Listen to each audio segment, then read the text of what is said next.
सामने आया और जो बात उन्होंने अपनी रखी और बताई आपको कि ड्यूटी पे रहने के बाद उनके साथ ये घटना हुई। अधिकारी तमाम दबाव बनाते हैं और अब साजिश ये रची जा रही है कि वो ड्यूटी पे ही नहीं थे, पहले ही रिलीफ दिखा रहे हैं और जिस स्कूल में वो जिस जगह पढ़ा रहे थे उस संस्था पर भी, वहां पर भी दबाव बनाया जा रहा है और कहा जा रहा है कि आप कह दीजिए बीमार हैं पहले से ही। समाजवादी पार्टी की पहले दिन से ही मांग हुई है कि पहले तो इस तरह का वर्क प्रेशर न क्रिएट किया जाए उनके ऊपर, क्योंकि बहुत जिम्मेदारी का काम है, बहुत सावधानी से काम करना है और बहुत सेंसिटिव इशू है। क्योंकि एक बार फॉर्म गलत हो गया, रिजेक्ट हो गया और वोट नहीं बना आपका, तो आपको फुल सर्कल और पूरे कागजों के साथ फिर घूमना पड़ेगा आपको। तो ये जो एसआईआर है, आखिरकार बीजेपी जल्दीबाजी में क्यों है? चुनाव आयोग और भारतीय जनता पार्टी दोनों मिले हुए हैं और उसका परिणाम यह है कि ये जल्दीबाजी क्यों कर रहे हैं। पहले भी मैं ये बात कह चुका हूं कि उत्तर प्रदेश में लगातार शादियां हो रही हैं और शादियों के समय पर लोगों को एक दूसरे के यहां आना जाना, शादी की तैयारी करना, सब व्यस्त हैं और इतने कम समय में एसआईआर कराना और पूरे प्रदेश का, और किस किस को आपने जिम्मेदारी दी है, यहां तक कि जो नगर पालिका के सफाई कर्मचारी हैं उन्हें भी सहायक बनाया हुआ है। अब आप सोचिए, इतना बड़ा फॉर्म है, इतना टेक्निकल चीजें उसके अंदर हैं कि अगर मान लीजिए बीएलओ नहीं कर पा रहा है तो उसके लिए सहायक बनाया गया है सफाई कर्मचारी। और इस फॉर्म को बंटवाने में जल्दी बटा नहीं बटा, जो सरकार का डेटा बता रहा है वो ये बता रहा है कि सभी फॉर्म बांटे जा चुके हैं, लेकिन ग्राउंड पे जब हम देखते हैं तो वो बांटे नहीं गए हैं और फिर उसी तरह का कलेक्शन का रिकॉर्ड बनाएंगे।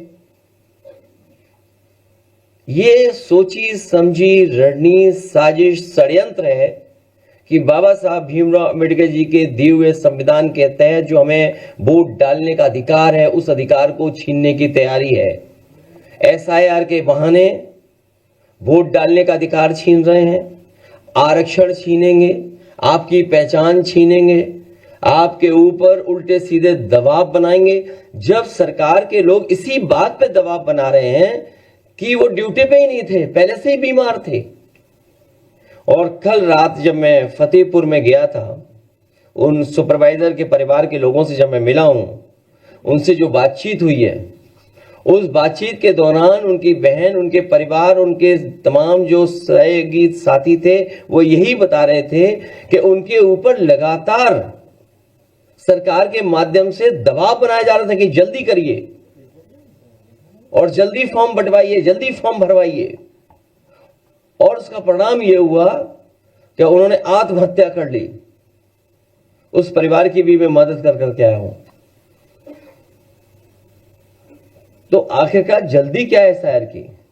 वेस्ट बंगाल के भी लोग ये कह रहे हैं कि चुनाव आयोग के खून से हाथ रंगे हैं। अब इन लोगों की जान गई है, कौन मदद करेगा? चुनाव आयोग को सामने आना चाहिए, मदद करना चाहिए, क्योंकि ये सब कर्मचारी, अधिकारी चुनाव आयोग के लिए काम कर रहे हैं। और चुनाव आयोग का काम हमने बहुत करीब से देखा है बाई इलेक्शन में। जिस समय बाई इलेक्शन हो रहा था उस समय पूरा का पूरा चुनाव आयोग के अधिकारी चुप बैठे हुए थे। उन्होंने बूथ लूटने दिया, उन्होंने अधिकारियों के माध्यम से जो जो बीजेपी करवाना चाहती थी वो होने दिया, वोट डलवा लिया। सीसीटीवी पे सब है कि आपके किन लोगों ने वोट डाला है, कौन प्राइवेट ड्रेस पहन करके आया था और वोट डाल गया। इसीलिए सीसीटीवी की अब फुटेज भी नहीं देंगे आपको, रिकॉर्डिंग भी नहीं देंगे। ये पूरी सोची समझी रणनीति है कि लोकतंत्र देश से खत्म हो जाए। अभी मुझे राजीव राय जी की चिट्ठी मिली है, उन्होंने जानकारी दी है कि तरह के उनके सामने संकट, रुकावटें और वो आ रही हैं, कोई सुनवाई नहीं है, अधिकारी बताने को तैयार नहीं है। उनकी ये चिट्ठी है, ये बाकायदा व्हाट्सएप पे आपको भेज दिए जाएंगे। और देखिए, अभी 13वीं नहीं बन पाई है। घोसी लोकसभा में कई विधानसभा में तैयारी हो गई है। लोकसभा घोसी में तैयारी होगी कि निर्देश चले गए हैं कि 20-20 हजार वोट काट दो हर विधानसभा में। ये राज्य की चिट्ठी के माध्यम से मैं कोट कर रहा हूं बात को। घोसी लोकसभा के मऊ सदर विधानसभा से लगभग 20 हजार मतदाताओं के नाम डिलीट कर दिए गए हैं अभी से ही। सोचिए आप, क्या तैयारी है इसका मतलब। तो जो बात हम लोग कह रहे थे कि हर विधानसभा से इतने वोट काट दिए जाएंगे, जब आपका परिणाम आएगा तो आप खुद देखेंगे कि कितने हर विधानसभा से वोट काट दिए गए हैं।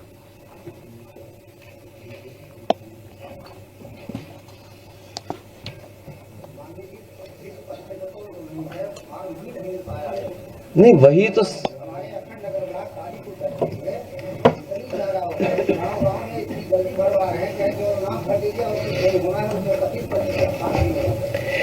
न केवल फॉर्म बल्कि कई बीएलओ लोगों को जिनको ड्यूटी पर काम करने के लिए भेजा गया है, वो लोग जानकारी ही नहीं उनके पास, ट्रेनिंग ही नहीं उनके पास। अभी मैं एक बीएलओ से मिला था, तो बीएलओ की स्थिति ऐसी थी कि शायद वो उस काम को पूरी जिम्मेदारी से नहीं कर पा रहे थे। उनके साथ एक सहायक था, उन्होंने अपने रिश्तेदार को बुला रखा था किसी दूसरे शहर से, जो कंप्यूटर इंजीनियर था। तो हमने कहा ये कौन है? बोले ये हमारी मदद करेंगे। अब आप सोचिए, स्थिति है कि बहुत सारे बीएलओ, एक तो जानकारी नहीं है, जल्दीबाजी है, और अगर जानकारी भी है तो दबाव बना रहे हैं उस पर, और जानकारी नहीं है अगर तो किसी न किसी से मदद लेकर के काम चला रहे हैं। तो अगर इलेक्शन कमीशन क्या चाहता है, क्या करना चाहता है? और अभी जानकारी मिली है कि अभी जो वेबसाइट है उनकी, उससे किसी की भी जानकारी आप ले सकते हैं। आप जो जानकारी दे रहे हैं वो कोई भी जानकारी निकाल सकता है। जो फॉर्म भर करके हैं उसके अंदर, तो कोई भी अगर चाहेगा तो वो जानकारी ले सकता है। मोबाइल नंबर मिल जाएगा किसी का भी। और बीजेपी क्योंकि संसाधन में मजबूत पार्टी है,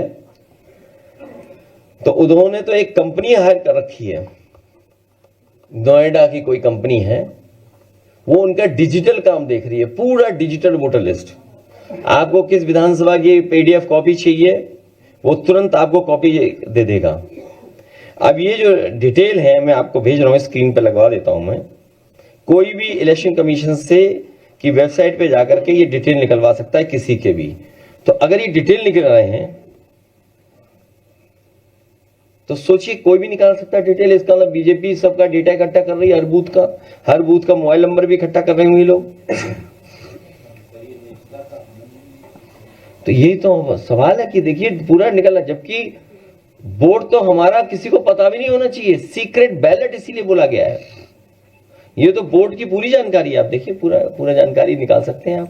मोबाइल नंबर भी आपका किसी का भी आ जाएगा। तो ये क्या कर रहे हैं इलेक्शन कमीशन वाले लोग? अभी मैं स्क्रीन पे लगवा रहा हूं, इसकी just run through in the screen. अरे रुक जाओ एक मिनट, है